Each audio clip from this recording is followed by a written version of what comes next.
La parole est à vous. Monsieur le Président, Madame la Vice-présidente, chère Béatrice, chers collègues. En tant que présidente de la Commission Jeunesse, Égalité des droits et Citoyenneté, comment ne pas dire quelques mots sur les nouvelles orientations de notre politique culturelle? Pourquoi? Parce que la jeunesse, tout d'abord. Jeunesse que vous avez installée, Madame la Vice-présidente, au cœur de votre feuille de route. Les jeunes du CRJ sont à peine élus que vous êtes déjà venus à leur rencontre à 2 reprises. La mesure 32 est le fruit d'une écoute pleine et entière de ces jeunes et de leur travail, de leur réflexion du précédent mandat, et ils en sont bien conscients. La jeunesse ne demande qu'à exercer ses compétences, qu'à entreprendre. Elle nous demande de lui faire confiance et de l'accompagner, ce que vous faites, ce que nous faisons. L'engagement des jeunes émane de leur envie d'être utiles à la société, d'être porte-parole de leurs pairs, d'avoir des responsabilités particulières que nous avons également envers eux.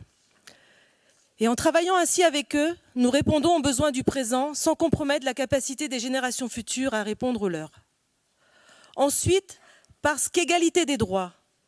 Là aussi, le cadre est posé avec méthodologie, avec le rappel des obligations légales en matière d'égalité de rémunération pour les employeurs, avec la mise en place d'indicateurs sexués, bref, du concret pour faire avancer cet enjeu sociétal. Il ne s'agit pas ici seulement de participer à la vie culturelle, mais également de permettre à chacune et chacun d'être reconnu dans la liberté et la dignité de son identité culturelle, à égalité de reconnaissance avec toutes les autres cultures. Et j'en arrive au 3e intitulé de ma commission, la citoyenneté. L'accès à la culture pour toutes et tous se lie avec toutes les composantes du monde de l'art, de la culture et de l'éducation populaire, avec toutes les forces qui agissent pour une autre société et un autre monde. Travailler la relation à l'art implique de prendre en considération toute personne impliquée dans cette relation.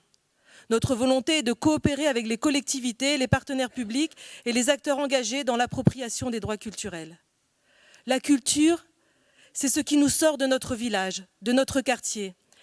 Et vous êtes sortie, Madame la Vice-présidente, de votre métropole rennaise pour entamer il y a plus d'1 an, et j'en suis témoin, votre Trobrez culturel, de Logivy-Plougraz à Trédrez-Loquemo, de Lannion à Paimpol en passant par Tréguier, vous êtes allés à la rencontre d'acteurs reconnus, mais également d'initiatives citoyennes essentielles à nos territoires.